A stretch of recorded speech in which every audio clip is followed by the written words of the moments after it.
Toyota trucks are different. Tacoma is built for your life's adventures. Dependable day in and day out for weekend warriors and as a die-hard work truck. Tacomas also do better when it comes to fuel costs. Now's the time to buy right. Toyota trucks are different.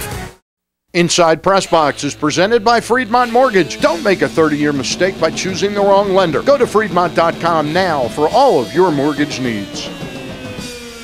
And welcome back to Inside PressBox. Time now for our photo of the week. As always, it's brought to you by Yuengling Lager, a true American classic. Taste the quality that 180 years of family-owned and operated tradition brews into every single bottle.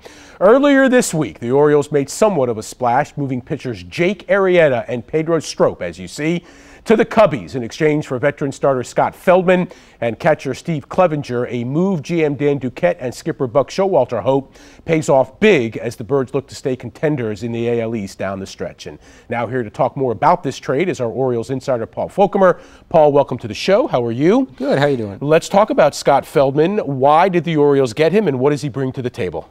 Well, he's not that, top shelf ace pitcher that the Orioles fans have been looking for, but he definitely upgrades the rotation. The Orioles have been through 12 different starting pitchers before Feldman. They've sort of been a revolving door in that fifth spot. And Feldman, he gives them a veteran. He's an innings eater. He's a ground ball pitcher. I see him as sort of a right-handed version of Joe Saunders from last year. So he's not a power pitcher. He's someone that will outthink you. Is that fair enough to say? Yeah, pretty much. I mean, he doesn't have great velocity. His fastball sort of, 90 around there. But, he's a veteran. He knows how to get people out. He puts the ball in the ground, which is a good thing to have at Camden Yards. So I think he's a good fit. And do you consider letting Strop and Arrieta go as a high price to pay for Feldman? No, I don't. I think both of those pitchers have pretty much worn out their welcome in Baltimore. They'd shown that they weren't going to be part of the future. Strop, the Orioles were probably getting ready to release him or designate him for assignment, in which case they wouldn't have gotten anything for him.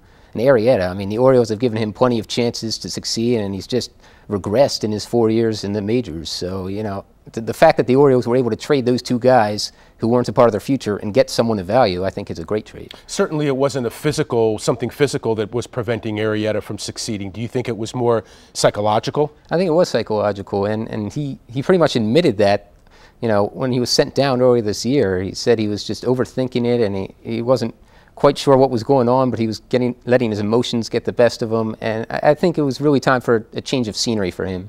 So what does this mean for the Orioles starting five now as far as the staff is concerned? Like, where does Feldman fit into that category? I think he's a solid 3 or 4 pitcher. The Orioles don't really have a number 1. They have a lot of number 3 types of starters, which might be good enough to get by with the great offense they have. And I think the important thing is it actually gives the Orioles some stability in the rotation. With Feldman arriving and Chen coming back, and you have Hamill and Tillman and Gonzalez, you might actually have the same 5 pitchers for a while, knock on wood. So in that vein, where does this leave Kevin Gausman? I think Gausman will be sent down to the minors. He's still up right now in the bullpen, but I don't think that's the best place for him. I think he should be getting regular innings, making regular starts in the minor league. So I think he'll be back down in the minors soon. Who takes Strop's role now, and what exactly was Strop's role before he was traded? Well, by the end, he didn't really have a role. He was just sort of a mop-up reliever, and the Orioles were basically trying to hide him from any important games. They'd only let him pitch when it was like 11-3 or something. So I think maybe the Orioles could call up someone from the minors and hopefully get some production out of them, but it's not like Strop had an essential role. And some other issues with the Orioles. So Brian Roberts comes back from the injury, and so far so good. We'll see how it goes day by day. Do they keep the 3 second basemen and use Flaherty's versatility on the roster? That seems to be the plan for now. A couple weeks ago, it seemed certain that Flaherty would be sent back to the minors when Roberts came back, but then he went on a hot streak. So I think Flaherty has earned a spot in the majors, just filling a variety of roles, and still have Roberts and Casilla. And with Roberts, you never know how long he's going to stay healthy, unfortunately, so it's useful to have a couple backups for him. Speaking of staying healthy, so Nolan Reimold is now back with the team.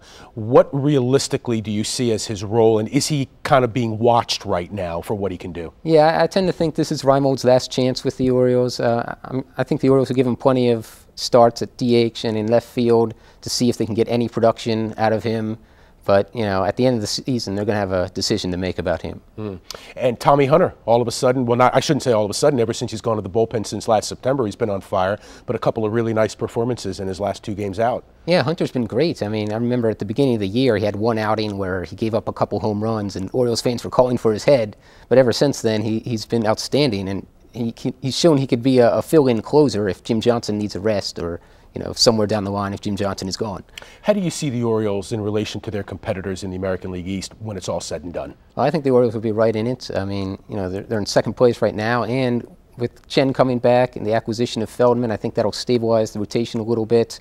And if the offense keeps up what they've been doing, then I think the Orioles will be in contention right till the end. Even if the Red Sox and the Yankees weld some of that money at the trade deadline and go ahead and try to, you know, make something big happen? Yeah, I don't think the Yankees are going to do that. It seems like they've sort of given up on spending money this year. They said they wanted to keep their costs low this year. So I don't think the Yankees are going to be in contention at the end. I think it'll be the Orioles, the Red Sox. The Rays are probably going to come on strong. Who knows about the Blue Jays? So last year they make it to Game 5 of the ALDS. We all watched that.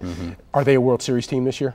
They certainly can be. If the rotation comes together, that's the biggest question mark right now, is the starting rotation. If they can start getting quality starts out of these guys consistently, putting that together with the offense, and, you know, with a strong bullpen, I mean, that's certainly a World Series team to me. I mean, the everyday lineup is terrific. Yeah, exactly. I mean, there's not really a gaping hole anywhere in the lineup, especially now with Roberts back, you know, and some other players getting healthy. It's definitely a strong lineup, 1-9. After 14 years, Paul, it's almost inconceivable to mention World Series and Orioles together in the same sentence, but here we are. It's amazing. Paul Folkemer, thank you so much. We really appreciate your work for PressBox. Absolutely. All right. To keep update on all things Orioles, be sure to check out Paul's Oriole Report at PressBoxOnline.com.